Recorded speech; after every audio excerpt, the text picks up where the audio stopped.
Yo ese agosto era un zombie andante. O sea, a mí me podías meter un balonazo y de hecho recuerdo... ¿Y todo esto, perdona, seguías combinando? O sea, seguías yendo a entrenar. Yo hacía vida normal. Jolín. Entrenaba, luego con los niños pues entraba en el pabellón, o sea, entraba en el vestuario, salía y me esforzaba en hacer una sonrisa, aunque por dentro estaba destrozado. O sea, era una careta. Lo que Sí. te ponías una careta, digo, para estar bien con los niños, trabajando con la base y demás, pero ¿no? el subconsciente... Te salía natural. El subconsciente al final es lo que te ayuda también a salir de ahí, ¿no? Y yo me esforzaba por salir del pozo.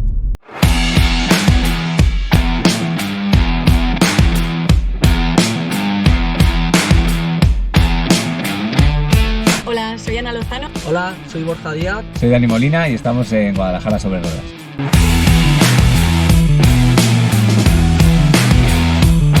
Venga, que arrancamos. Ahí hemos conseguido que la madre nos dé el like. Ahí.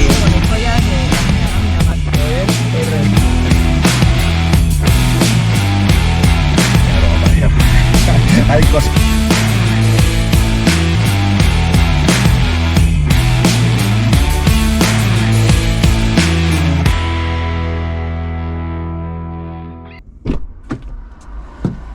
Muy buenas tardes. ¿Qué Gerard tal? Fons. ¿Cómo estás? ¿Qué tal? ¿Cómo Muy estás? bien, aquí. Muy bien, pues muchas ganas de poder hablar contigo, de charlar contigo. Ahora va a ser una entrevista muy interesante, con mucho jugo, ¿no? Con mucha chicha que decíamos antes. Y nada más en un momento de la temporada, pues muy importante también para el balonmano Impulse Guadalajara. Sí, curioso, un momento curioso de la temporada. Sí. Muy bien, pues nada, nos ponemos el cinturón y Venga, arrancamos. Vamos a ello. Todas estas entrevistas las suelo comenzar siempre viendo un poco al origen, ¿no? Y a ese niño, a ese adolescente, ¿no? Que soñaba o que fantaseaba con jugar al balonmano. Tú además, desde muy pronto, ¿no? Creo que tuviste muy claro lo de jugar al balonmano, ¿o qué? Sí, yo vengo de familia deportista. Mi padre en su momento fue jugador profesional de rugby. En esos años 50, 60, el pobre ya es mayor. Pues un pionero sería en aquella época, digo, para jugar a rugby. Y más en mi pueblo, en San Boi, que es, bueno, de hoy de las canteras más reconocidas, y la UES. Y recuerdo que, bueno, y mi madre también, deportista de gimnasia y tal. Entonces, ellos tenían muy claro que tanto yo como mi hermano teníamos que hacer algún deporte. Entonces, libertad, probar, que lo que os guste y tal. Y yo probaba pues lo que hacían mis amigos, fútbol, baloncesto, pero no me llamaba nada la atención. Siempre sí que es verdad que estaba más en el lado de la portería, también no me gustaba mucho hacer deporte, eso es verdad. Luego con los años se detectó que tengo la tiroides, entonces tengo hipotiroidismo, entonces eso hace también que estés más vago. Y nada, creo que debía ser quinto de primaria o así, empecé... Primero quería probar rugby una vez y recuerdo que mi padre me dijo: ¿ves las rodillas? ¿Ves mi cabeza? ¿Ves el abdomen? ¿Ves no sé qué? ¿Tú quieres acabar así de operado? O sea, un poco te desaconsejó que tiraras por el mundo del rugby. A él le gustaba, pero sabía todo lo que implica el rugby y todo lo que es. Y entonces, para tan pequeñito, pues como que no me desaconsejó. Me dijo: mira, tú si quieres, ven. Ya. Te dijo, pero cuidado. Y estás conmigo, pero atenta a las consecuencias, ¿no? Entonces, que bueno, pues en esa época fui razonable y dije, mejor no, voy a buscar otra cosa que no implique tanto impacto. Y eso estaba viendo a mi hermano ahí en el patio de la escuela y le dije a mi madre, esto me lo tiene contado ella porque yo no lo recuerdo muy bien, mamá, quiero ser portero de balonmano. Y se quedó así, como que ya como súper claro de que quiero ser portero y tal. O sea, ya posición muy específica. Sí. Y me dijo, ¿por qué? Dije, muy sencillo. Digo, mira, los jugadores cada 2x3 corren para arriba, corren para abajo y hay algunos que ni tocan el balón. En cambio en la portería, para bien o para mal, siempre el balón va hacia mí. Me puedo llevar un balonazo, pero voy a tocar más el balón que todos. O me marcarán un gol y tendré que sacar el balón, pero yo voy a tocar el balón más que todos. Y me dijo, muy bien, pues vas al entrenador y se lo dices. Y mira, 20 años después aquí estoy. Se dice siempre, sobre todo además en el mundo del fútbol, que el portero de fútbol no es como el jugador diferente, que incluso, pues eso, de cabeza, ¿no? Que hay ahí siempre algún cable por ahí. Sí. No sé si con el balonmano pasa algo similar o qué. Yo es que vengo de San Boi, que es el pueblo de los locos, entonces... Bueno, carácter peculiar hay que tener, yo creo, ¿no? Sí. Tener una personalidad ahí, ¿no? Que se forja al final bajo la portería. Sí, con los años vas cogiendo más carácter o más más seguridad en ti mismo y muchas cosas, ¿no? Al final es una posición donde estás muy solo. Que estás loco o no, bueno, es los que no tienen miedo al balón, básicamente, pegarte ¿no? pelotazos más en el balonmano. Pero tú fíjate, los pivotes, yo la veo venir. Yo normalmente, si me das en la cara, alguna vez puede ser que no la vea venir. Pero si estás atento y estás lo que tienes que estar, sabes cuándo te va a caer un balonazo. Un jugador un pivote no. Pivote le meten hostias por detrás. Ahí se reparte bien también, un extremo va despistado entrando a doble y de repente aparece en el medio del campo. Yo las veo venir. O sea, tú lo ves de cara. Tan loco no soy. Tan loco no estamos los porteros que vemos la hostia venir, al menos. Eso Estoy preparado. Entiendo que primero tienes un equipo, no sé si de barrio, no sé si de colegio, en esos primeros pasos, ¿no? Empecé en la cooperativa, que es mi ciudad, o sea, bueno, mi ciudad, mi pueblo, la ciudad cooperativa, y claro, ahora ha crecido mucho ese club, pero antes éramos muy pocos equipos, de mi hermano eran 7 como mucho, de todas las categorías, y yo recuerdo que debía ser alevín de segundo cuando empezaba y ya estaba con los infantiles de segundo, o sea, era un cambio abismal.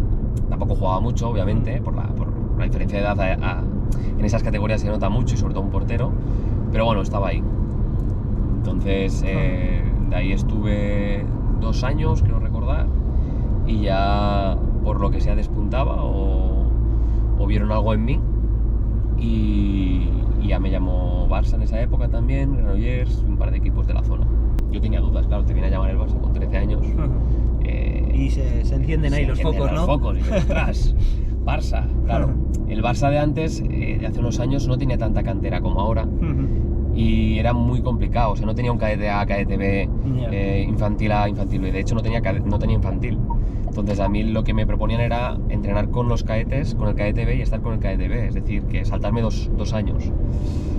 Y mi padre, que es muy sabio, dijo, mira, como tu hermano juega en el Granollers, pregunta a todos los padres de Granollers del equipo de tu hermano. Y como juega contra el Barça y hay buen rollo, porque mi hermano también fue a la selección catalana y así, dice, pregunta a los padres del Barça. Entonces yo estuve preguntando a ambos y ambos me dijeron, mira, si tú quieres divertirte y tener una experiencia y tal, vente al Barça. Si tú quieres formarte, porque te digo, en esa época era muy diferente el Barça de ahora, tienes aquí en Granollers a Perico García, que es portero que fue internacional en su época, un entrenador de porteros de la selección española, o sea, que tenía un tío... un mito claro, ahí delante, ¿no? Claro, me dijeron, ve allí y vas a aprender. Y luego lo que tenga que ser será, y si tienes que volver al Barça ya te volverán a llamar. Y fue lo que me convenció, ¿no? También el hecho de ir con gente de mi edad. Sí, que es un salto en esas edades muy importante. Muy importante, y yo era introvertido en ese momento. Entonces, ¿y fue lo que te decantó? Fue lo que me decantó. Por ir a Granollers. Sí, recuerdo que ahí le decía a mi abuelo, yo un día voy a llegar a ser el portero de Asobal. Y mi abuelo, es que tú un día vas a ser el próximo David Barrufet. David Barrufet, claro, en esa época que un mito de la ostras. Obviamente no sé que no soy el David Barrufet, pero he logrado pues llegar a Asobal, he logrado pues llegar a Asobal en Barça, y lo curioso, he logrado que David Barrufet sea mi jefe y me dé consejos y todo. Entonces es como, wow, yo no esperaba llegar a donde he llegado, sinceramente. Yo simplemente tenía el objetivo ese de que le dije a mi abuelo que quería llegar a Asobal y ya está. ¿El debut en Asobal es con Granollers o es con Barça? Es con Granollers, con 18 años. Estaba con Matías Schulz, el otro portero era Paul Sastra, y no recuerdo, se lesionó Paul, no recuerdo de qué, y fue curioso porque debuté contra Demetrio Lozano, del CAI Aragón. Otro mito, es que otro somos mito, de mito en mito, vamos. De mito en mito y tiro porque me toca. Sí, increíble. Y claro, salía al penalti y yo pensaba... Un 7 metros para empezar. Metros, sí. Demetrio Lozano, un tío veterano con un tío de 18 años, me va a vacilar de mala manera, y esperaba una rosca, una vaselina, una rapada, esperaba algo así, y de repente pita el árbitro, ¡fum! Escuadrote, y digo, ¡ostras! Sin amagar ni nada, ¿no? Sin amagar ni nada, y dije, ¡ostras, bienvenido! Nada, me senté tímido y ya está, y dije, bueno, pues así ha sido el debut, digo, ya está. qué triste, a partir de ¿no? aquí solo se puede mejorar. Digo, ya, peor no puedo ir, ya no puedo ir. Luego jugué un par de minutos, siguiente año contra Puente Genil, pues tuve 2 penaltis y creo uno lo paré en un momento decisivo, que era el segundo, el primero no lo paré, lo toqué, pero bueno. Y bueno, ya a partir de ahí, pues poco a poco. ¿Empiezas a tener ahí, empiezas a notar la presión ya de lo que es la élite del balonmano o todavía no? Sí, no, pero la empiezo a notar porque me lesiono. O sea, yo con 17 es mi primer año senior o así, tengo una rotura de isquios, de los 3 isquios, semimanoso, semitenoso y bíceps femoral, y tengo un desgarre de uno de ellos. Es como, ostras, estoy en el impasse, estoy en el momento de la edad de que... De dar el salto o no, ¿no? De claro, dar el salto o quedarte, ¿no? Claro, Si van las cosas mal. y de escoger entre estudiar, no estudiar, dedicarme al 100% y un poco a los estudios del impasse, ¿no? Y luego, claro, me recupero, sigo ahí en el impasse, estaba Marc Guardia porque es de un año menos que yo, entonces estábamos los dos ahí. Peleando, ¿no? Por un Sí, puesto, claro, entiendo. Claro. Y que siempre una competitividad súper sana. Yo no recuerdo haber tenido un mal compañero que digas, uff. Yo tuve suerte, o sea, obviamente no siempre es así, y yo tuve mucha suerte en ese aspecto. Entonces yo recuerdo ese año que también pisé un balón y vi que el tobillo se me estaba yendo y en un momento dije, si hago así el tobillo se me va a reventar, me acabé reventando la rodilla. Me pilló justo en la época de ir a la selección española con los juniors. Y bueno, con el doctor se estuvo valorando si ir o no ir, porque no estaba del todo roto el menisco, y dijo, mejor que no vayas, vamos a prevenir que tienes 17 años. Me perdí mundial, me perdí europeo, me perdí todo, y justo son unas navidades, pues en verano me reventé la rodilla del todo, y ya pasé por mi primera operación. Claro, ahí ya me replanteé, digo, ostras, estoy en el impasse, yo quiero llegar. He debutado, yo quiero llegar y quiero estar... Habías probado un poco, ¿no? Habían dado el caramelo. Ya me habían dado el caramelo. Eso es. Entonces nada, me recupero y ya me puse como un toro, y recuerdo estar como un toro. Ganar más masa muscular. Más masa muscular, más explosividad. Claro, eso me pilló justo casi a final de temporada, bueno. Y en pretemporada ya estaba con dinámica de primer equipo, de hacer pues pretemporadas con ellos y así. Y yo recuerdo pues eso, correr pues como una gacela, como nunca había corrido en mi vida, que siendo portero nunca había corrido así en mi vida. Press banca, o sea, muy bien. De hecho cuando hacíamos la pretemporada corriendo, estaba en el grupo de los extremos, o sea que un portero está ahí es muy raro.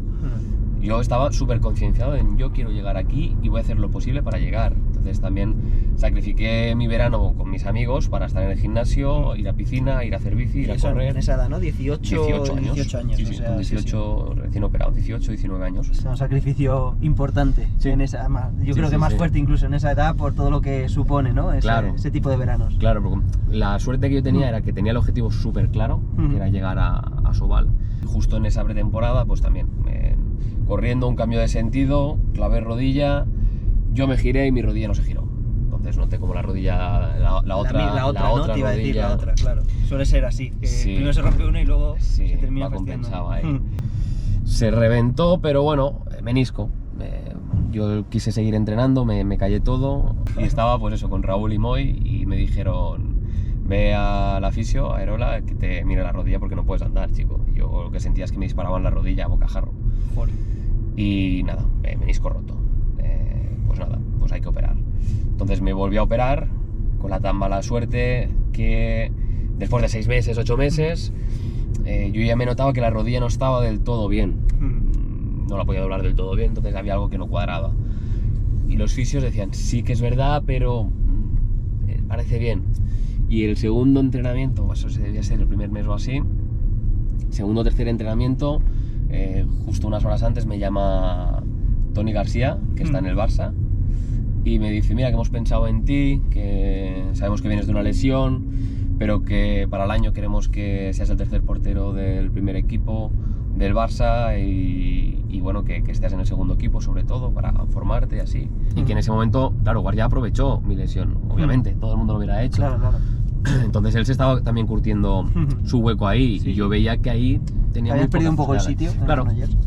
Entonces, siendo consciente de ello, hablé con mis padres, con gente del club de toda la vida y me dijeron, mira, yo sé que es la competencia, con Sergio Pozo, que era mi entrenador de Nacional, y me dijo, pues yo creo que lo mejor que puedes hacer es irte.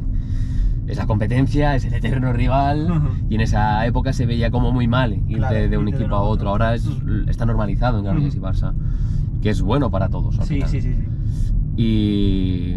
Y nada, pues eso, yo dije, vale, Toni, déjame que me lo piense, no sé qué tal cual. Pues al mismo día de entrenamiento penalti, Ferran Soler me va a lanzar, todo perfecto, salto nada, 2 centímetros caigo y la rodilla me hace plapa y me peta. Y yo no me lo puedo Una creer. sucesión de lesiones. No una me lo tras otra. puedo creer. Entonces yo luego doblaba, que ahora es una cosa que no se lleva, el doblar los entrenamientos, que eso lo voy a reivindicar, que los jóvenes tengan que doblar y triplar. Recuerdo a mi compañero Iker Pérez, que me decía, tú sal de la pista que no puedes andar, que estás cojo. Y yo, no estoy bien. Claro, no quería asimilar que me había roto otra vez. Ya. A la que me echan de la pista, el fisio y el doctor me ven y me dicen, hay que llamar a que te operen otra vez, porque esto ya no hace falta ni hacer resonancias, que te has roto otra Ya vez. se nota, ya se veía. Sí. Y bueno, la operación, pues nada, me quitaron el menisco. Claro, yo en esas pues estaba muy preocupado porque tuve que llamar a Tony, me ha pasado esto. Entonces ahí me vio Guti, el doctor del Barça, es otro mito en el mundo del balonmano. Y bueno, me hizo unas pruebas y me dijo, mira, esto es muy sencillo. Esto, hablando con Tony y tal, dijo, mira, tu operación es quitar menisco y tal, y esto es de entre 1 mes y 4 meses. Nosotros te damos de plazo para que te recuperes 4 meses. Si en 4 meses no te has recuperado, pues lo siento mucho, pero no podemos arriesgarnos. Claro. Eso no quiere decir que tengas que ir como una cabra y precipitarte. Lo primero es tu salud y todo eso. Entonces yo ahí estaba estudiando técnico de sonido y dije, mira, creo que es una oportunidad de oro, creo que tengo que lanzarme. Prescindí un poco de técnico de sonido y lo que hacía yo era, pues, iba a clase como podía, con las muletas y tal. Salía de clase a las 2:30, a veces antes porque tenía menos clases. A las 3:30 entraba en el fisio y salía a las 7. Y después de 7:30... parar, preparándote única y exclusivamente, ¿no? Para intentar llegar como sea. Era el objetivo. Y era eso, de 3:30 a 7:15 en el fisio, de 7:30 a 9, a 8:30 en el gimnasio, trabajando de cintura para arriba. Claro, eso quieras o no es presión. Y tú te vas metiendo presión y vas... Las lesiones pasaron, yo creo, un poco de ser de las partes físicas del cuerpo a llegarse a instalar en la cabeza. A la cabeza, pero no eres consciente, porque ahí eres joven y puedes... Y crees que puedes con todo, ¿no? Y esto no es nada. Y encima, pues como eres joven y puedes hacer el gimnasio, pesas, no sé qué, tal, pues esto no pasa nada. Pues sí que logré mi objetivo, porque al mes llamé a Tony y dije, Tony, que yo estoy como una roca ya. ¿Cómo que? Pues ha pasado un mes de operación. Ya lo sé. De hecho, si quieres, ven este fin de semana y me verás a jugar. Al final fiché por Barça. Obviamente mi pretemporada fue muy diferente a la de ellos. O sea, llegaste a jugar ahí con Granollers y luego ya es cuando te reincorporas con el Barça. Sí. Y llegas a debutar en Asobal con el Barça, que ya es, bueno, pues viniendo de donde venía, me imagino que un poco menos que un sueño, ¿no? Yo no me lo creía. O sea, recuerdo que era Semana Santa. Y de hecho ya tenía planificado una barbacoa con mis primos y todo. Tuvo que cancelar. Me llamó mi entrenador en ese momento, Lorenzo Rueda. Escucha, ¿dónde estás? Pues mira, pues de camino a 2 horas de aquí. ¿Por qué? Dice, pues vuelve. ¿Cómo que vuelve? Date la vuelta. Que Gonzalo se ha roto un dedo entrenando hoy y se tiene que operar y que viajas... Gonzalo Pérez de Vargas, ¿no? Sí. Claro, en esa época, ese año era Gonzalo y Borco Ristowski. Gonzalo se ha roto un dedo y no podrá jugar en Ademar, en Irún y en Kiel. Y dije, hostia, no fastidies, no sabía. Pues venga, pues voy para allá. Y yo, claro, alucinando. León no llegué a debutar porque estaba la cosa apretada. Y luego contra Irún, sí, Irún no era el Irún que... No es el Vidasoa Irún de hoy en día. Era un Irún recién ascendido y bueno, llegué a debutar con la casualidad de que se ganó, fue el partido que hizo matemáticamente que ganaran la liga. Entonces, pues bueno, pues me consideran que tengo una liga Tienes ahí cuenta para el currículum. Sí, bueno, yo no, si quieres la ponemos, pero yo jugué solo 10 minutos, entonces tampoco... No fui muy partícipe de ella, ¿no? Estar, pero no fui muy partícipe. ¿Nunca llegaste a sentir que tenías hueco ahí? Yo sí que con ellos estaba muy cómodo, pero al final como no juegas, creo que también va de la mano, ¿no? Que tú puedes estar en un equipo y estás y participas y todo, pero si no juegas y te sientes que tienes como un rol importante, ni que sea como utillero, o el que cuenta los chistes, o el que, ¿sabes? Es muy diferente. Yo era un juvenil que subía, ayudaba lo que podía en el equipo, aportaba lo que sabía y poco más, ¿no? Sí que con los años pues yo entrenando me sentía muy tranquilo, veía que paraba pues a campeones olímpicos. Claro, es que es una selección internacional, el Barça en general lo ha sido siempre. Es que esa época tenía pues una generación curiosa, si más no. Y claro, yo pues me sentía muy cómodo, yo pensaba, ostras, mi límite en Granollers era llegar a Sobal, y aquí en Barça, parándole a esta gente y que estoy cómodo y que veo las pelotas fácil, que se la cojo a 2 manos, que alguna vez recuerdo pues a Valero Rivera que le cogí una a 2 manos y me dijo, no me la cojas más. Y dije, vale, no te la cojo más. O a Antonio García tirar de cadera, súper rebuscada, no sé qué, yo de repente se la cogía y dije, ostras, pues espérate que aún puedo tener algo más de nivel, ¿no? Y digo, pues no sé si en Champions puedo estar, pero yo cogía más confianza en mí mismo, es decir, yo creo que ya estoy preparado para jugar en un equipo de Asobal. Ese es otro momento también de decisión importante, ¿no? De decir, ¿qué hacemos? ¿Sigo apostando por estar aquí en un gran equipo y aprendiendo, parando balones a esta gente, o quiero tener un poco más de protagonismo? Pues sí, al final Barça, la gente que llega directa está muy contada. Es lo que hablábamos antes, ¿no? Al final tienes que despuntar muchísimo y eso es muy complicado. Realmente es muy complicado y hay que ser realista. Fichan a los mejores jugadores del mundo. Fichan a los mejores jugadores del mundo, o sea, claro. Es que yo estaba... Y cuando no los fabrican. Claro, es que yo estaba compitiendo contra Gonzalo Pérez de Vargas, contra Kevin Moller, o sea, es que era imposible estar allí, era imposible. Y como tercer portero sí, pero claro, yo pensaba que voy a estar aquí hasta los 30 años como tercer portero y nunca probar, pues no. Nunca darte esa oportunidad, ¿no? A ti mismo, claro, al fin y al cabo. Y sí que se me quería renovar con las mismas condiciones. Y yo les dije, es que me sabe mal deciros que no. O sea, es que en mi cabeza no contemplo el decir que no al Barça, pero es que tengo que progresar. También hablaba, en ese momento tenía a Roy Sánchez y me decía, sí, yo te entiendo, y yo te digo que vueles y que experimentes y que si tienes que volver, ¿Qué edad volverás. tenías ahí de todo esto? Tenía 22, 23. 22. Sí, que es un momento ya, bueno, evidentemente que el cuerpo pide más, sí, ¿no? Sí que es verdad que los porteros también al final acabamos madurando más tarde, ¿no? Eso es cierto. Y incluso podría haberme quedado un año más. Pero es lo que te digo, como yo me sentía tan cómodo, decía, es que a ver, ¿y por qué no? Ya. Y claro, yo les dije a Barça, no renuevo, y yo recuerdo estar un mes sin equipo.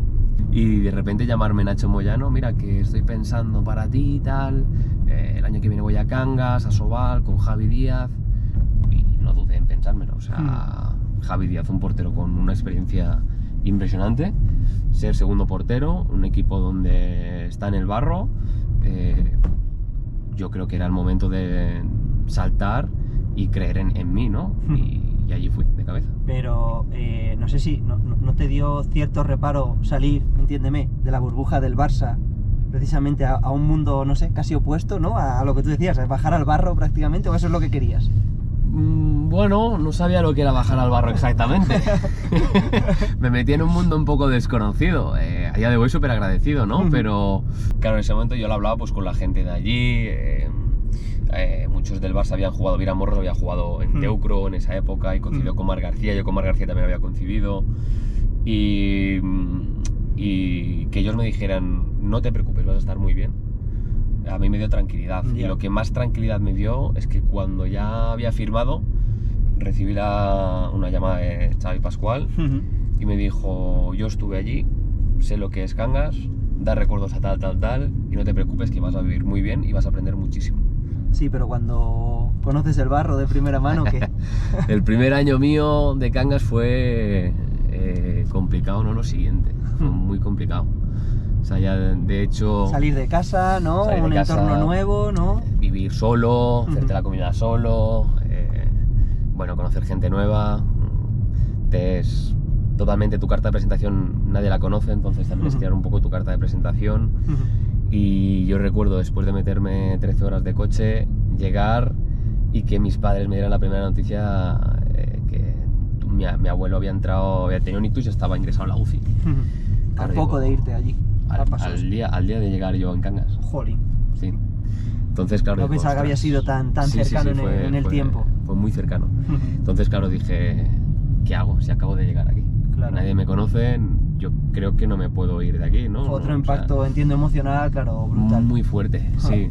Y bueno, pues hablando con mis padres y tal, me dijeron, no te precipites, ha salido del ictus, ahora está en la UCI, pues algo normal. Mi hermano en esa época, en esa época ya ahora es fisio, entonces él me explicaba mejor cómo funcionaba todo eso, pero a la semana y poco mi abuelo salió de la UCI, cogió una bacteria de las peligrosas en el hospital y en una semana y media cogió un infarto cerebral. Entonces, claro, cogió un infarto cerebral un jueves y yo debutaba con Cangas en un partido oficial un viernes. Entonces, emocionalmente nadie sabía eso, solo el entrenador. Eso también te lo callaste. Yo me lo callé. Solo lo sabían los del piso, que era otro catalán y un compañero gallego, y se lo dijo a ellos solos porque me vieron llorar, obviamente. Y ese partido, yo recuerdo hablar con el entrenador y decir, me ha pasado esto, yo no sé qué debo hacer y qué no.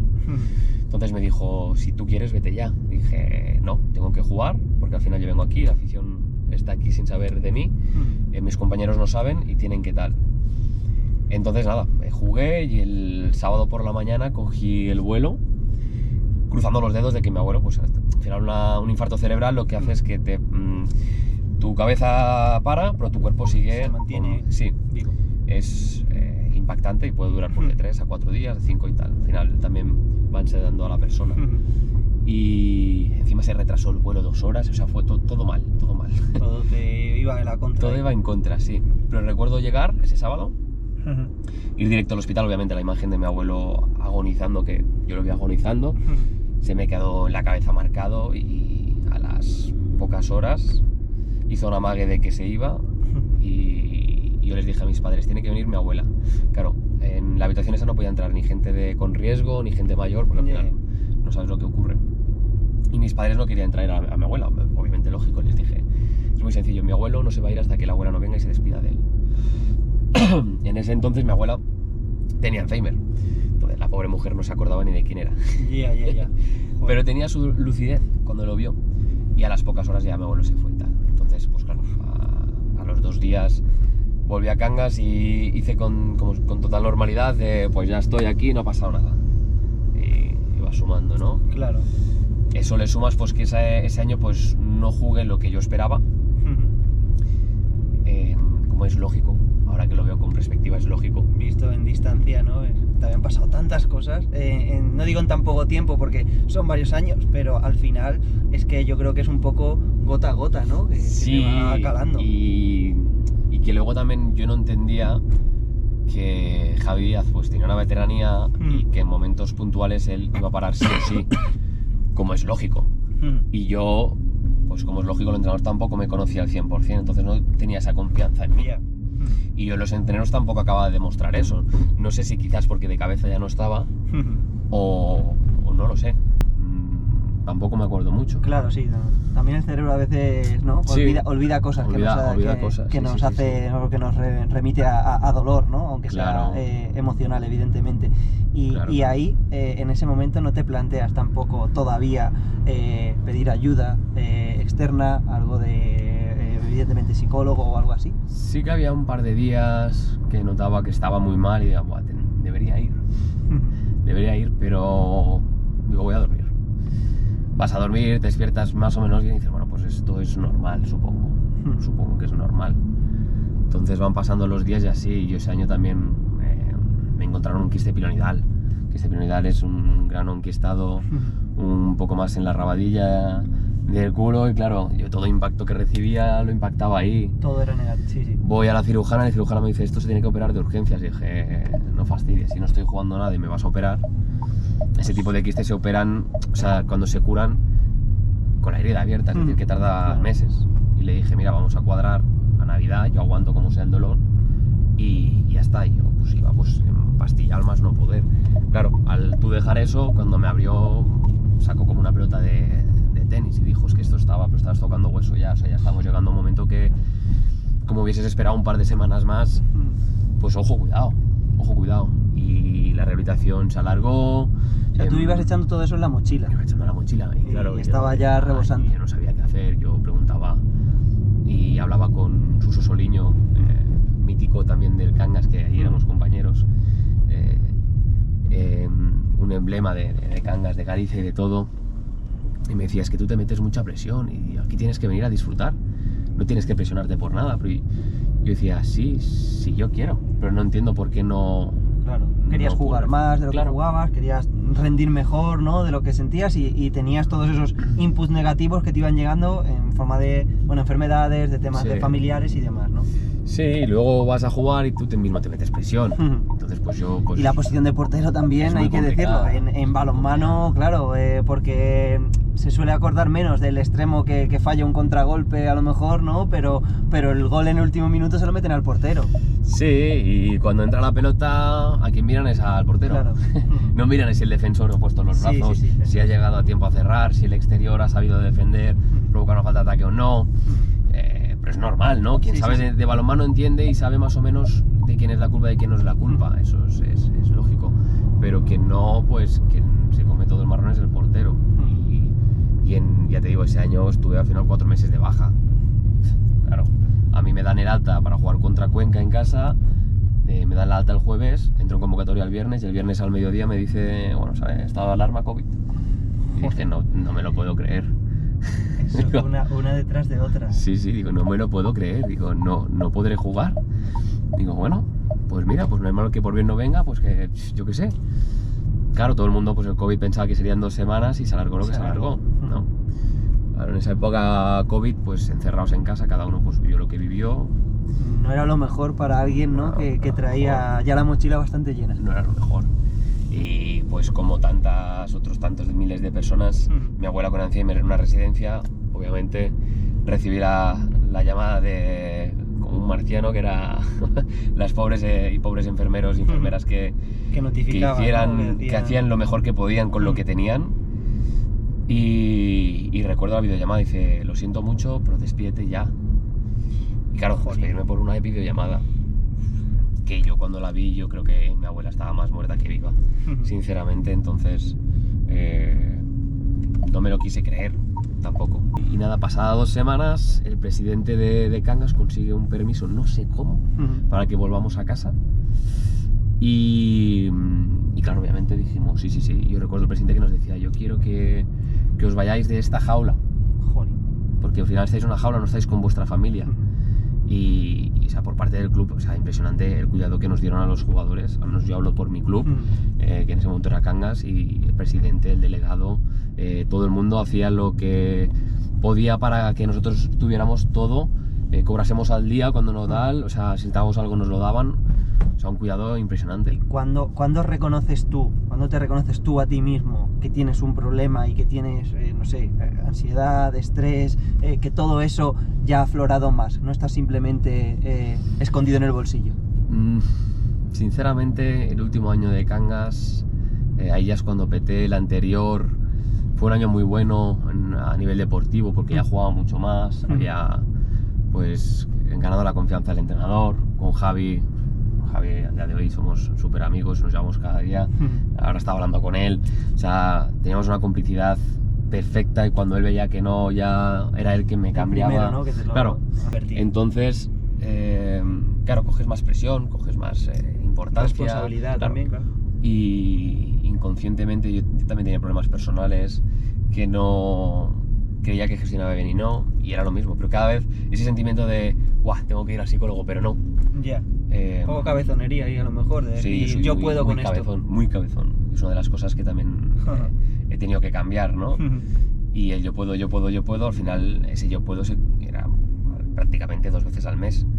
Hasta que en verano ocurrió pues un problema que podría haber sido porque se me caiga un árbol, se podría haber sido cualquier tipo de cosas. Fue la gotita que colmó el vaso y ahí peté de tal forma pues que bueno, que me dieron 3 ataques de ansiedad, el cual el primero pude aguantar y seguí yendo al gimnasio. Y se lo comenté a Pedra, que es mi amigo que es enfermero, también estaba conmigo en el gimnasio, y me dijo, Tete, esto es ansiedad, ¿eh? Digo, bueno, pero no creo que sea para tanto. O sea, ese mismo día recuerdo ponerme a echarme la siesta porque me notaba mal, muy apagado, muy tembloroso y todo, y despertarme llorando. Y que no me podía mover, que el corazón me latía. Digo, estoy teniendo un ataque de corazón, me voy a morir aquí. Y lo peor de todo es que mis padres estaban en el comedor y yo era incapaz de poder vocalizar y poder moverme, ni gestionar ni nada para avisarlos a ellos, pero es que tampoco era capaz de decirles estoy mal. para no preocuparlos. Entonces, cuando se me fue pasando un poco, fui capaz de abrir a Pedro y decirle, estoy así. Y él me dijo, voy a por ti. Sal como puedas de casa, si no quieres avisar a tus padres, y vamos a urgencias. Y yo recuerdo que me cogió, me dijo de ir andando y le dije, yo no puedo andar. Me dijo, pues cojo el coche, la urgencias de mi casa está a 5 minutos. Y recuerdo que me llevó y nada, yo esperando ahí en la consulta, temblando, otro ataque de ansiedad, temblando, que no sabía qué me pasaba. Y me recuerdo el doctor que me atendió, que eso fue, ahora gracioso, en el momento me acogené, pero claro, un doctor con una rasta increíble, unos dilatas aquí, tatuados, súper ahí, no sé qué, y dije, ostras, yo vengo aquí al infierno, me van a poner aquí a morir. No, por favor, que no quiero morir. Y recuerdo que el doctor me dijo, tienes ansiedad, estás a nada y menos de entrar en depresión. De hecho, como no tal vas a entrar en depresión, y mira, yo te voy a dar una cosa para que tú ahora en 10 minutos puedas andar, pero tienes que parar ya. Eso es lo que te iba a preguntar, que cómo podías compaginar esa situación con el deporte de élite. O sea, si en qué momento paras, le dices, hasta aquí. Pues claro, yo ese año llevaba también la base, llevaba muchas cosas. Y como estás a tantas cosas, como no paras, pues no te escuchas a ti mismo. Y ese año en Handportes, en la empresa de la escuela de porteros, hicimos historia para nosotros, que era 120 niños con 20 monitores, en una semana, con muchas cosas. Nosotros con 70 personas, si hay algún problema, lo solventamos muy bien, pero 120 fue muy, muy heavy. A eso le sumas que yo ya no estaba bien, que estaba realmente mal, que las cosas no salieron en Handportes como pensábamos, todo así, lo solventamos bastante bien, pues expresión que te vas metiendo. Entonces la siguiente semana que yo paré de Handportes y paré del deporte y la otra, es cuando me ocurrió todo. Entonces claro, tienes que volver a la realidad. Yo llamé a Nacho, llamé al doctor y dije, ¿qué hago? Porque a mí lo que me dijo mi madre es, deja el balonmano y ya está, y se acaba el problema. Y yo no puedo dejarlo. O sea, en mi cabeza... Porque era un poco motivación, ¿no? Y a la vez era lo que te había también de alguna manera llevado hasta ahí. Claro. O uno de los factores. Claro, yo, en mi cabeza era, es que yo creo que si dejo el balonmano solo voy a poner un parche. O ir a peor incluso. Claro, entonces yo no puedo estar así. Entonces, esos 2 días para mí, si ya tenía los ataques de ansiedad, no te quiero decir, la decisión de ir a Cangas o no ir a Cangas, qué hacer y qué no hacer. Y yo estaría en casa muchas horas solo. Si yo estoy entrando en una depresión, estar solo no creo que me hubiese ayudado. Y yo en Cangas el primer mes, siempre al final hay una sobrepoblación de gente en verano increíble. Entonces el primer mes, si tienes que estar con 2 personas, estás con 3 o 4. Entonces era imposible que yo estuviera solo, más las novias de ellos, o sea, yo era imposible. En todo momento estaría pendiente con gente, y eso fue lo que me decantó, ¿no? Y sobre todo que el club y Nacho me dijeran, tienes total libertad para volver a casa cuando necesites. Te dieron todas las facilidades, ¿no? Habido así por haber, vamos. Pero increíble, increíble. Si no quieres venir a entrenar, no vengas, te buscamos un psicólogo, te ayudamos, todo lo que tú necesites, Gerard. Entonces... Ahí así se abre un poco la caja de Pandora, ¿no? Digo, claro, cuando ya lo comunicas en el club y demás, y ya te has tenido estas situaciones. Pero lo comunico en el club y lo comunico en el grupo cercano del equipo. Yo no quería dar pena. Yo no quería ir de víctima. Tengo lo que tengo y es lo que hay.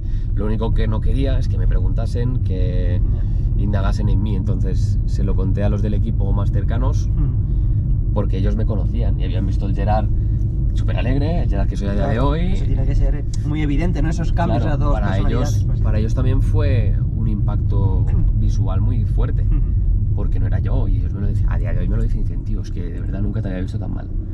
Y la gente más cercana a mí, María Rosa, mi mejor amiga, o sea, dices que de verdad es que eras otra persona, o sea, es que no eras tú. Empecé con una psicóloga, con Lina, tratando la ansiedad que tenía, y ella me derivó, dije, yo creo que lo mejor para ti es un psicólogo deportivo para gestionar todo esto, más lo que te está ocurriendo en la vida personal, y ahí encontré a Rubén, que es mi psicólogo a día de hoy, que no lo he dejado. Y o sea, que lo mantienes, quiero decir, a pesar de cambiar de ciudad y demás, Sí, no hago tantas sesiones, o sea, no hago sesiones con él, pero sí hay el contacto, y yo sé que si necesito algo de gestionar algún tipo de emoción o de situación, pues él va a estar ahí. Entonces eso también me da mucha tranquilidad, la verdad. Ya. Y a la hora de hacerlo público, ¿Ese paso te costó mucho? Ese paso o yo... no? ¿Cuánto tiempo estuviste dando vueltas a eso? Muchos meses, pero de hecho fue una de las cosas que ¿Te liberó o qué? me liberó una barbaridad. Pero claro, eso el ataque en agosto, el agosto mío fue bastante ¿Agosto curioso. de qué estamos hablando? ¿De 2024? No, el último año mío de Cangas, no recuerdo, creo que el 23. 23 entonces, sí, perdona. Sí. Yo ese agosto era un zombie andante. O sea, a mí me podías meter un balonazo y de hecho recuerdo que me dio todo esto, perdona, seguías combinando, o sea, seguías yendo a entrenar. Yo hacía vida normal. Jolín. Entrenaba, luego con los niños pues entraba en el pabellón, o sea, entraba en el vestuario, salía y me esforzaba en hacer una sonrisa, aunque por dentro estaba O destrozado. sea, era una careta, lo que Sí. te ponías una careta, digo, para estar bien con los niños, trabajando con la base Sí, y demás, pero ¿no? el subconsciente... Te salía natural. Sí, el subconsciente al final es lo que te ayuda también a salir de ahí, ¿no? Y yo me esforzaba por salir del pozo. Inconscientemente sonreía y hacía para estar bien, ¿no? Y eso también pues al final te ayuda, no entras en bucle, sales de ahí. Y yo recuerdo eso, el agosto ese fue fue el más duro de mi vida. Y yo ahí ya escribía muchísimo, tenía un diario personal, porque siempre había escuchado escribir va muy bien, tal, y a mí el psicólogo no me lo había dicho aún. Hasta que yo le dije, mira Rubén, yo escribo, y me dijo, es que es lo que tienes que hacer, escribir todo. Y a día de hoy sigo teniendo ese diario, y ese diario si lo lees, hay días que te remueven el estómago y gente muy cercana a mí pero muy cercana a mí que ha podido leer ese diario. ¿Has compartido algo con ellos? Sí, alucinan. Joder. Alucinan con los pensamientos que tenía y con lo que vivía en ese momento, el tormento, ¿no? Y yo allí pues tenía claro, digo, no puede ser que yo me calle, como a trabajar con los niños, digo, no puede ser que yo me calle y que esté actuando así y ellos no puedan saber el porqué. Y se lo comentaba a Rubén y me decía, tío, no lo puedes decir ahora porque tú no estás preparado. De todo acto tiene una consecuencia, tú no estás preparado para Eso te lo decía tu contarlo. psicólogo. Mi psicólogo. En ese momento también hablaba pues con otra muy buena amiga de la carrera, portera del Guardés, también del balonmano. En ese momento estaba en Porriño, también había pasado por ansiedad y que tenemos muy buena relación, o sea, amigos. Y me decía, no lo hagas aún, no estás preparado. Y que pasaban los meses, no estás preparado. Y yo el texto que tenía preparado cada mes lo cambiaba. Sí, digo, ¿escribías cosas? O quiere decir, lo que escribías iba relacionado ya o iba vinculado a hacerlo público. Pues había el texto, yo creo que pasó de rencor a enfado, a odio, a víctima, a todo.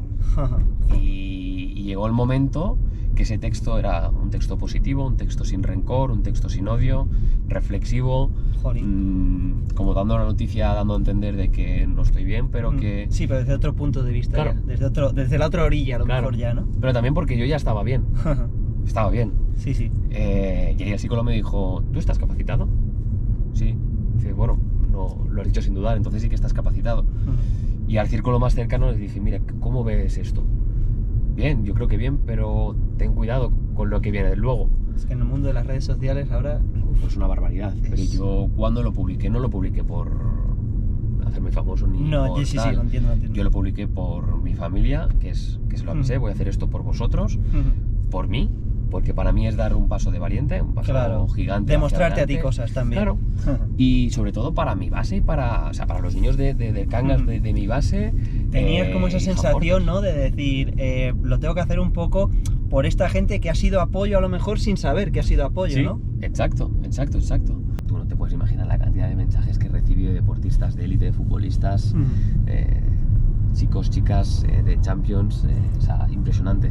Obviamente yo no voy a decir nombres porque Sí, pues, del ellos y ámbito ellas privado. no lo han hecho Claro. público y entonces yo no soy nadie para decirlo, y de gente que tampoco es famosa y tampoco lo quiere hacer público, pero mucha gente pues dándome ánimos, diciéndome pues que era muy valiente y tal, y luego la cara B, en este caso, a ti te toca un poco los periodistas, ¿no? Que ahí rápidamente ponemos el foco. ¡Fua! Sí, y recuerdo que Y mucha presión. vivirías de todo, eso te iba Mucha a decir. presión, muchas llamadas y tal, y yo me sentía abrumado. Abrumado para mí y abrumado para, hostia, yo no esperaba tanto. Claro, repercusión. no eres, entiéndeme, no eres un deportista que haya tenido una repercusión en el día a día, ¿no? En tu trabajo habitual, Claro. y de repente por una noticia que puede ser, tiene ese punto negativo, para ti positivo de poderlo comunicar, Sí. de repente, pum, se pone ahí. Claro, y digo, yo no soy futbolista, como para qué. Yo mi Instagram pues es para mi familia, mis amigos y los niños de la base, no es para nadie más. O sea, yo no contesté a los mensajes hasta pasada una semana. Y tardé, no exagero, un día entero en contestar todos los mensajes. Y había gente que me decía, pero no contestes a todo el mundo. Y digo, ¿por qué no tengo que contestar a todo el mundo? Que ni que sea un ánimos y tal, un gracias. Si ellos han perdido 30 segundos, ¿por qué no puedo perder yo 30 segundos? Que encima es que me están mostrando apoyo.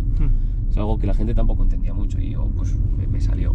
Y luego, pues eso, con los periodistas, ¿no? Y recuerdo un periodista, tampoco hace falta que nombre ni nada de esto, porque me decía, es que tú, tío, si publicas algo, a todo tiene consecuencia, tienes que dar la cara. Y dije, pero tú, tío, eres tonto, ¿qué te pasa? Y se lo dije así, dije, pero tú no entiendes que estoy con ansiedad y con depresión. Ya. Que yo lo publico cuando yo quiero y no cuando tú quieres y quieres la novedad. No, pero es que yo doy mucho por el club. Digo, me parece perfecto, pero es que esto no es una Esto no es un noticia resultado, deportiva. ¿no? Dar un resultado. Es una noticia personal, y tienes que entenderlo. No, pero tal, lo colgué y se quedó sin entrevista. Y luego otra persona que fue más amable le dictó la exclusiva. Ya, por así ya. decirlo. Pero Sí, bueno. a veces es mejor eso, y por las buenas, y también respetar evidentemente los Claro. tiempos de la persona. Ese nuevo Gerard, ¿no? Que se ilusiona otra vez con el balonmano y que vive, ¿no? Sabiendo o habiendo aprendido de esas circunstancias. Entonces, venir aquí a Guadalajara, además así en mitad de temporada y demás, ¿qué supone para ti? No sé, un reto, es algo que te motivaba, un volver a renacer, empezar de cero, ¿cómo lo veías? Sí, yo creo que es un premio, ¿no? Al final al trabajo y constancia. Yo en mi último año de Cangas pues fue muy duro mentalmente y físicamente yo me reventé la cadera, entonces me tenía que operar. Eso, o sea, acababa contrato, leche y en botella, o sea, blanco y en botella, leche. Sí. Pues claro, ¿qué pasa? Voy a Ibiza me reinvento físicamente y mentalmente, me conozco más, por saber dónde estoy y a dónde puedo llegar, y llega la oportunidad de Valladolid, que era para medio año, y yo digo sí, porque es volver a Soval y es volver a medirme. En Valladolid, pues la preparación física, doctores y tal, no se apostaba mucho por mi cadera y así, y se acabó demostrando de que sí. Entonces fue algo que también me dio más seguridad en mí. Y al acabar contrato, pues a lo mejor yo me hubiera vuelto a trabajar a Ibiza de soldador y tan tranquilo. Pero llegó la oportunidad de Guadalajara de jugar minutos y dije, mira, yo creo que me lo estaba currando mucho, que mentalmente me lo he currado y he trabajado muchísimo para este momento. ¿Por qué no? No tengo nada que perder. O sea, al final el club, al entrenador Juancar y Ricky, y en el club sabían la situación mía de la cadera, sabían la situación mía de la cabeza también. Y yo les dije, yo vengo aquí a aportar lo que pueda, lo que sepa, y ayudaros en lo que pueda. Yo no soy un superhéroe para salvar la categoría, ni soy un superhéroe para que las cosas vayan súper bien. Mi forma de ser quizás hace equipo, que eso también ayuda mucho. Con Nico es lo que hablábamos antes, ¿no? Lo vital que es tener un compañero de posición que os llevéis de 10, ¿no? Yo a Nico lo conocí hace muchos años y me encanta poder ayudar a Nico y que él también me ayude en muchos aspectos. Y luego Jorge lo he entrenado yo en Jamportes cuando tenía 15 años. Estoy entrenando a un chaval y jugando conmigo un chaval que ha debutado contra Barça, que también eso te dice dos cosas, lo que te dije antes, que a lo mejor es momento de retirarse ya cuando estás entrenando con uno que has entrenado. Eso seguro que no. Y luego que el trabajo que has hecho en su momento está compensado, ¿no? Claro. Y eso también me ilusiona, el poder aportar al equipo mi experiencia o mi poca experiencia que tengo. Que tenga muchas canas, pues a lo mejor tengo poca experiencia. ¿No te dio miedo llegar eso a un club en un poco en una situación límite? No sé si era también ponerte a ti a prueba otra vez o No, un qué. reto, es lo que hablaba, ¿no? Yo llegué a Cangas en el barro y estuve 4 años peleando en el barro, de lo más barro que te puedas imaginar. Y me he dado cuenta que eso me gusta muchísimo. Yo no he jugado en Champions, no sé lo que es jugar en Champions. Y a lo mejor jugar a un equipo de media tabla para arriba, como estaba en Madrid, pues te da una tranquilidad brutal. Y si pierdes un partido no pasa nada. Aquí no, que si pierdes te va la vida. Estamos a tiempo de todo, estamos a tiempo también de poder salvar la categoría. Sí, nos quedan 3 partidos, 2 en casa, que hay que sacar puntos como sea. Y luego Granollers, espero ir tranquilo, bueno, esperamos ir tranquilos, todo y así. Si no se va tranquilo, no le vamos a poner fácil. Ya hemos demostrado que fuera también podemos competir en pistas muy complicadas como Aranda o Anaita y hemos sacado puntos, ¿no? O que hemos ganado a titanes como Torrelavega, por ejemplo. Ese será sin duda un partido especial para ti, digo, el de Granollers. Venimos de otro que supongo que te ha removido también muchas cosas por dentro, ¿no? De volver a Cangas y jugar allí. Sí, reencontrarte con mucha gente también, supongo. O sea, yo creo que el equipo también ha flipado un poco con el recibimiento que tuve. Yo también, o sea, sabía que, pues bueno, pues que iba a estar con muchos amigos, con mucha gente conocida, pero ya la última vez que me fui con un cariño y un amor impresionante de todo el pueblo, y ahora vuelvo recargado de energía y de cariño y de amor de la afición de Cangas, que como decimos allí, en Cangas ninguém se rinde y uno es cangués prácticamente. Sí, necesitamos un soldador, entonces te podemos llamar a ti, ¿o por qué? favor, soy soldador TIG, Cuéntanos eso, explícanos un poquito esa doble vertiente, que no sé si fue también reinventarte un poco. Sí, fue el año de la ansiedad. Al final el psicólogo me decía, tienes que estar entretenido, y digo, ¿y qué hago? ¿No? Y en esa época, pues, lo de técnico de sonido me gustaba mucho, pero el mundo del técnico de sonido, a mí me gustó mucho el directo, es decir, conciertos y así. Y claro, es trabajar de noche. Claro, y te hace estar ahí en el sitio, claro. Claro, y el horario pues es complicado compaginar con el deporte. Total. Entonces, soldador, me gustan mucho las manualidades, al ser disléxico, todo lo que es más práctico me es más fácil y más, me gusta más, sinceramente. Y soldador no sé por qué, bueno, mi padre fue soldador, entonces a lo mejor también viene por allí. Y hice un curso en Galicia y en el curso pues estaba trabajando, me despertaba a las 6 de la mañana, entraba a las 7, salía a la 1 comía, a las 3 empezaba a entrenar, no acababa con los niños tal, y en Ibiza tuve la oportunidad de trabajar de soldador, estuve trabajando pues de soldador TIG, que eso es otro tipo de especialidad, luego de electrodo en la obra, y si no fuera por las 3-4 veces que casi me mato, pues súper contento la verdad, pero trabajar en la obra, quien ha trabajado y quien es trabajador de obra, trabajar soldador de estructuras es peligroso, claro, ¿no? Es peligroso, tiene que ser duro también. Sí, trabajas, pues al final trabajas al tiempo, ¿no? Intemperie, eso es. Tengo que estar a 2 pisos colgado, pues estoy a 2 pisos. Y es una cosa que sabía que me iba a gustar, pero no sabía que me podía gustar tanto, ¿no? El ser herrero y soldador. Y es curioso, o sea, sí, yo encantado. ¿Quién diría que te ibas a ir a Ibiza, ¿no? Sí, todo el mundo... Sería lo último que pensaría alguien, ¿no? Todo el mundo decía, te vas a ir a Ibiza, eres DJ. Pues también soy DJ, o sea, soy muchas cosas al final. Técnico de sonido, DJ, te vas a Ibiza, vas a quedarte allí, te vas a quedar ahí en Eso los colegas, ¿no? Eso los colegas. Los colegas decían, bueno, tú todo el día de farra, tal. Digo, a ver, a mí me gusta mucho la fiesta, sí, pero me gusta mucho por el ámbito audiovisual. Y Ibiza pues es un sitio donde el ámbito audiovisual, la calidad del sonido, a mí es lo que me gusta mucho, ¿no? La presión sonora, si hablamos un poco más técnicos, las luces del juego de audiovisual, a mí me fascina, ya no es... Allí tenías varios templos, ¿no? Era impresionante, yo alucinaba, ¿no? Coger... todo. Sí, no, impresionante. Entonces ahí me gusta mucho y todo el mundo ya me echaba y en Ibiza ya como DJ. La retirada allí, ¿no? La retirada allí. Y de hecho cucho salgo de soldador dijeron, tú eres soldador, pero no nos pega. Y me lo pasé pipa como soldador, la verdad, o sea, encantado. Muy bien, pues nada, Gerard, ha sido un placer, un tremendo placer poder hablar contigo, poder mantener esta charla en la que hemos hablado de muchas cosas, también de balonmano evidentemente, pero me ha parecido súper interesante y te agradezco especialmente tu generosidad por haberte pasado por aquí. Lo mismo digo, muchas gracias. Un placer y que haya suerte y que podamos contar pronto la permanencia también del equipo. Sí. Venga, que ahora te toca a ti. Dale al like, activa notificaciones y suscríbete para seguir haciendo entrevistas de este tipo en el canal. Nos vemos en el siguiente viaje.